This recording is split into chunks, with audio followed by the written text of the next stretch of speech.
AIIMS ಕಿಚನ್ಗೆ ಸ್ವಾಗತ.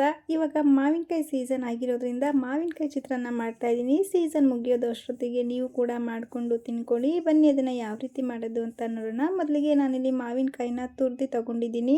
ಈಗ ರುಬ್ಕೊಳ್ಳೋದಕ್ಕೆ ಕಾಯಿನ ತಗೊಂಡಿದ್ದೀನಿ, ಕಾಯಿ ತುರಿನ ತಗೊಂಡಿದ್ದೀನಿ. ನಂತರ ಸಾಸಿವೆ, ಹಸಿ ಸಾಸಿವೆನ ತಗೊಂಡಿದ್ದೀನಿ, ಕರ್ಬೇವಿನ ಸೊಪ್ಪನ್ನು ತಗೊಂಡಿದ್ದೀನಿ. ನಂತರ ಖಾರಕ್ಕೆ ಹಸಿಮೆಣಸಿನ್ಕಾಯಿ 4 ತಗೊಂಡಿದ್ದೀನಿ, ಹೆಚ್ಚು ಬೇಕು ಅಂದರೆ ಸೇರಿಸ್ಕೋಬೋದು. ನಂತರ ಕೊತ್ತಂಬರಿ ಸೊಪ್ಪನ್ನು ತಗೊಂಡಿದ್ದೀನಿ. ಇಷ್ಟು ಕೂಡ ಮಿಸ್ ಮಾಡ್ದಂಗೆ ಹಾಕ್ಕೊಳ್ಳಿ. ಚಿತ್ರಾನ್ನ ಇದಕ್ಕೆ ಟೇಸ್ಟ್ ಬರೋದು. ನಾವು ಜಾಸ್ತಿ ನುಣ್ಣಗೆ ರುಬ್ಕೋಬಾರ್ದು, ನೀರನ್ನು ಹಾಕ್ದಲೇ ಸ್ವಲ್ಪ ತರ್ತರಿಯಾಗಿ ರುಬ್ಕೊಂಬನ್ನಿ.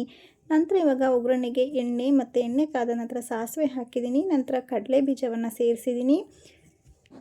ನೀವು ಮುಂಚೆನೇ ಕಡಲೆ ಬೀಜನ ಹುರಿದು ಒಂದು ಕಡೆ ಸೈಡಲ್ಲಿ ತೆಗೆದಿಟ್ಕೊಬೋದು. ಈಗ ಕಡಲೆಬೇಳೆನ ಸೇರಿಸಿದ್ದೀನಿ. 2 ಕೂಡ ಕೆಂಪಗಾಗಬೇಕು, ಅಲ್ಲಿವರೆಗೂ ಕೂಡ ಚೆನ್ನಾಗಿ ಹುರ್ಕೊಳ್ಳಿ. ಒಣಮೆಣಸಿಕಾಯಿನ ತೊಗೊಂಡಿದ್ದೀನಿ, 2 ಒಣಮೆಣಸಿಕಾಯಿ. ಇದಾದಮೇಲೆ ಕರ್ಬೇವಿನ ಸೊಪ್ಪನ್ನು ಸೇರಿಸಿದ್ದೀನಿ. ಹಾಗೆ 1 ನಿಮಿಷ ಕೈ ಆಡಿಸ್ಕೊಳ್ಳಿ ಅಷ್ಟೇ. ಇದಾದ ನಂತರ ರುಬ್ಬಿದ್ವಲ್ಲ ಮಸಾಲ, ಅದನ್ನು ಸೇರಿಸ್ಕೊತಾ ಇದ್ದೀನಿ. ಈ ರೀತಿ ಮಸಾಲಾನ ರುಬ್ಬಿ ಹಾಕ್ಕೊಳ್ಳಿ, ತುಂಬಾ ಚೆನ್ನಾಗಿರುತ್ತೆ. ನಿಮಗೆ ಈರುಳ್ಳಿ ಬೇಕು ಅಂದರೆ ಅದನ್ನು ಕೂಡ ನೀವು ಸೇರಿಸ್ಕೋಬೋದು. ಈರುಳ್ಳಿ ಇಲ್ದಲೇ ಮಾತ್ರ ಸಖತ್ತಾಗಿರುತ್ತೆ. ಸ್ವಲ್ಪ ಅರಿಶಿನ, ರುಚಿಗೆ ತಕ್ಕಷ್ಟು ಉಪ್ಪನ್ನು ಸೇರಿಸಿ ಇದೆಲ್ಲ ಹಸಿ ವಾಸನೆ ಹೋಗಬೇಕು. ಮೀಡಿಯಮ್ ಫ್ಲೇಮ್ ಕೊಟ್ಕೊಂಡು ಚೆನ್ನಾಗಿ ಹುರ್ಕೊಳ್ಳಿ.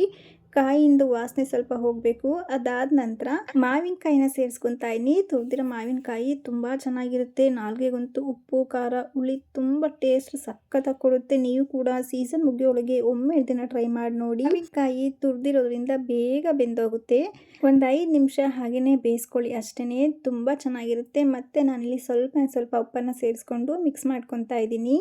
ಈ ಗೊಜ್ಜು ಕೂಡ ರೆಡಿಯಾಗೋಯಿತು. ತುಂಬಾ ಚೆನ್ನಾಗಿರುತ್ತೆ, ಘಮ ಘಮ ಅಂತ ಇದೆ.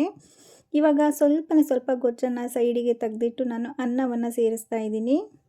ಅನ್ನ ಉರುಡಿಯಾಗಿ ಬಂದಿಲ್ಲ ಅಂದರೆ ಒಂದು ಬಟ್ಲಿಗೆ ಸ್ವಲ್ಪ ಎಣ್ಣೆಯನ್ನು ಹಾಕಿ ಸೈಡಲ್ಲಿಟ್ಟು ಆಮೇಲೆ ನಾವು ಲಾಸ್ಟಲ್ಲಿ ನಾವು ಮಿಕ್ಸ್ ಮಾಡ್ಕೋಬೋದು. ಆ ರೀತಿ ಮಾಡೋದ್ರಿಂದ ಅನ್ನ ಉರುಡಿಯಾಗಿ ಬರುತ್ತೆ. ನೋಡಿ, ತುಂಬ ಚೆನ್ನಾಗಿ ಇವಾಗ ಮಿಕ್ಸ್ ಮಾಡ್ಕೊಳ್ಳಿ. ಉಪ್ಪು ಖಾರ ಹುಳಿ ಎಲ್ಲ ತುಂಬ ಚೆನ್ನಾಗಿ ಅನ್ನಕ್ಕೆ ಹಿಡಿಬೇಕು. ಆ ರೀತಿ ನಾವು ಚೆನ್ನಾಗಿ ಮಿಕ್ಸ್ ಮಾಡ್ಕೋಬೇಕು. ನೋಡಿ, ಚಿತ್ರಾನ್ನ ಅಂತೂ ತುಂಬ ಚೆನ್ನಾಗಿ ಬಂದಿದೆ. ನೀವು ಕೂಡ ಖಂಡಿತ ಈ ರೆಸಿಪಿ ಟ್ರೈ ಮಾಡಿ ನೋಡಿ. ಈ ರೆಸಿಪಿ ಇಷ್ಟ ಆಗಿದ್ರೆ ಸಬ್ಸ್ಕ್ರೈಬ್ ಮಾಡಿ, ಸಪೋರ್ಟ್ ಮಾಡಿ. Thank you for watching.